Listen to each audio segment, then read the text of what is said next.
राजनाथ जी आए थे, कहा कि शिवराज सिंह दरअसल महेंद्र सिंह धोनी जैसे हैं, मैच कैसा भी शुरू हो फिनिश बहुत शानदार करते हैं। कैसा चल रहा है ये फिनिशिंग का काम अभी? इस मैच की फिनिशिंग तो तय हो गई है और अब तक की सबसे बड़ी जीत मध्य प्रदेश में भारतीय जनता पार्टी हासिल करेगी। पर किस आधार पर आप कह रहे हैं? क्योंकि कांग्रेस पार्टी उधर दावा ठोक रही है कि जीत तो उन्हीं की होगी और किसी की। उनकी किस्मत में दावा ठोकना है।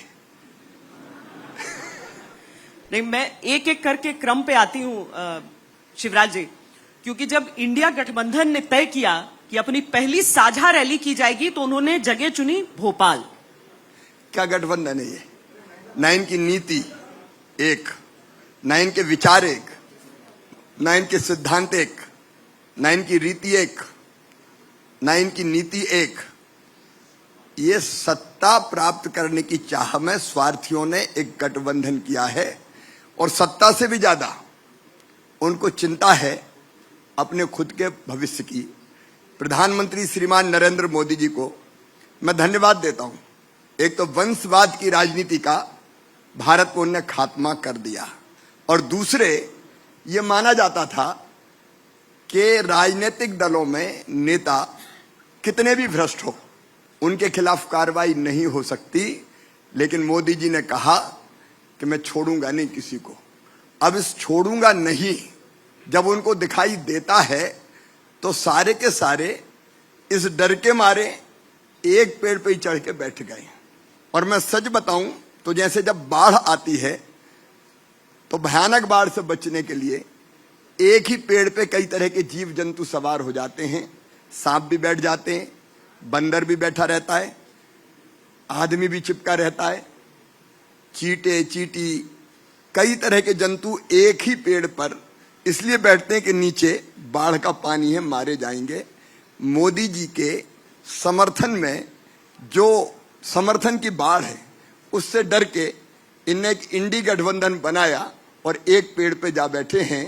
आपस में एक दूसरे को कोसने वाले, गालियां देने वाले, एक दूसरे से बदला लेने वाले इस स्वार्थ के कारण एक हो गए हैं। इन पर कौन भरोसा करेगा? घबराहट नहीं हो रही है? दो पार्टियों का मुकाबला होता है मध्य प्रदेश में, लेकिन यहां पर अगर बाकी सारे दल एक साथ आ जाएं तो वो गणित क्या आपको परेशान नहीं कर सकता है? श्वेता जी, ना हम घबराते हैं ना परेशान होते हैं, कर्म करते हैं और जनता पर विश्वास करते हैं। अच्छा, भ्रष्टाचार पर बहुत बरसे प्रधानमंत्री नरेंद्र मोदी, लेकिन भ्रष्टाचार का आरोप तो सामने जो आपकी दूसरी पार्टी है, कांग्रेस पार्टी है, वो आप लोगों पर आज से नहीं लगा रही है। जो पिछले कई विधानसभा चुनाव हुए हैं तो उन्होंने मुद्दा आपके खिलाफ भ्रष्टाचार को ही चुना है और इस बार भी कह रही है कि सबसे भ्रष्ट भारतीय जनता पार्टी की। खिसियानी बिल्लियां खंबे नोचती रहती हैं।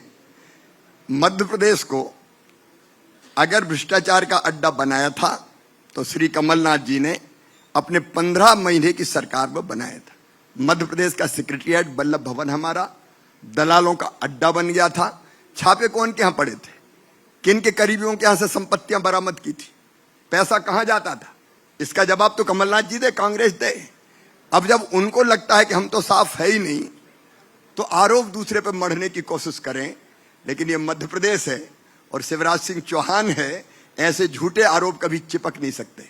एक दूसरा सवाल उन लोगों ने आपसे किया था जिसके जवाब में जो जानकारी दी गई सरकार की तरफ से कि कितने घोषणाएं आपकी सरकार ने की हैं।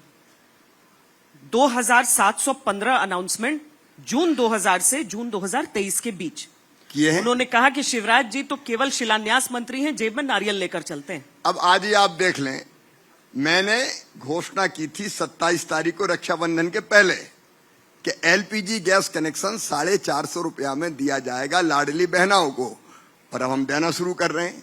मैंने घोषणा की थी कि बहनों के खाते में 1000 आएंगे, फिर 1250 आएंगे। पहले 1000 आए, अब 1250 आ रहे हैं। मैंने कहा संत रविदास लोक बनेगा, लोक बन रहा है। मैंने कहा अद्वैत लोक बनेगा, अद्वैत लोक बन रहा है। यहाँ जितनी भी घोषणाएं की, मेडिकल कॉलेज की वो पूरी हो रही है। सीएम राइज स्कूल हम खोल रहे हैं। जितनी घोषणा की एक एक पूरी करने की। देखिए, एक तो घोषणा करने का दम मुझ में है, क्योंकि तड़प भी है मध्य प्रदेश के विकास की और जनता के कल्याण की।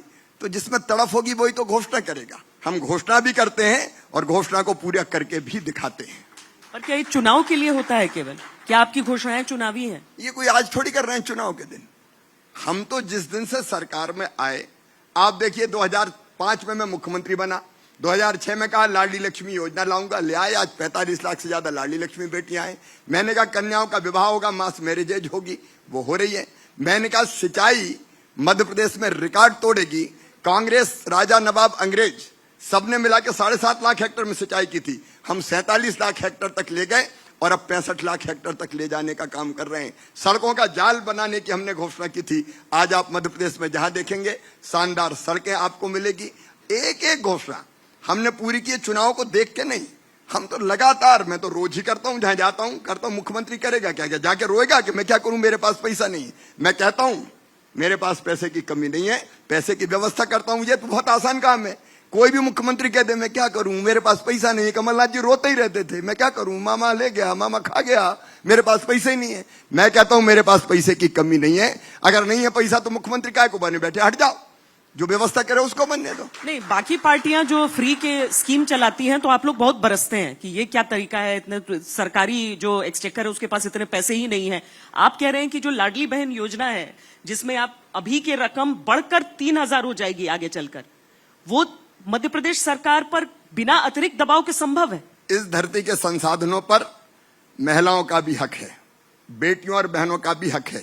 मुझे कहते हुए तकलीफ है कि ऐतिहासिक रूप से बहनों के साथ, बेटियों के साथ न्याय नहीं हुआ। यह हमारा न्याय देने की, सबको न्याय, पूरा न्याय, आधी आबादी को पूरा न्याय देने की हमारी कोशिश है। और जहां तक मध्य प्रदेश की आर्थिक स्थिति का सवाल है, जब मैं मुख्यमंत्री बना था हमारा बजट था केवल 21,000 करोड़ रुपया, हमारी पर कैपिटा इनकम थी केवल 11,000 रुपया, हमारी जीएसडीपी का साइज था केवल 71,000 करोड़ रुपया। आज मुझे कहती हुई खुशी है मध्य प्रदेश का बजट है 3,14,000 करोड़ और रिवाइज करके मैंने दिया तो हम 5,000 करोड़ रुपया और ज्यादा लेकर आ रहे हैं। हमारे पास पैसा है क्योंकि अर्थव्यवस्था पूरी मध्य प्रदेश की वाइब्रेंट हो गई। सिंचाई का रकबा बढ़ा, कृषि का उत्पादन बढ़ा, निवेश आए, उद्योग आए, उसके कारण आज मेरी जीएसडीपी का साइज लगभग 15 लाख करोड़ के आसपास पहुंच गया है। पर कैपिटा इनकम 1,40,000 रुपया को भी क्रॉस कर गई है। और एक बात मैं साफ बताना चाहता हूं प्रदेशवासियों को भी और देशवासियों को भी, ऐसा नहीं है कि हमने कैपिटल एक्सपेंडिचर कम किया हो। मुझे गर्व है ये कहते हुए कि इस साल भी कैपिटल एक्सपेंडिचर हमने इस साल जो अप्रैल से शुरू हुआ है 25,000 करोड़ रुपया क्रॉस कर दिया है। हम हाईवेज बना रहे हैं, बिंद express way, Narmada express way, Atal express way, हम हाईवेज भी बना रहे हैं, सिंचाई की योजनाओं पे भी खर्च कर रहे हैं, फ्लोटिंग पावर प्लांट हमारे यहाँ लग रहे हैं, मेडिकल कॉलेज हमारे यहाँ खुल रहे हैं, मेट्रो रेल हमारे यहाँ आ रही है। तो विकास के इंफ्रा के सारे काम हो रहे हैं, लेकिन इसके साथ साथ हम जनता के कल्याण पर भी पैसा खर्च कर रहे हैं क्योंकि हमारे पास पैसा है। मध्य प्रदेश की अर्थव्यवस्था मजबूत है और इसलिए जनता के कल्याण पर भी हम धन खर्च कर रहे हैं।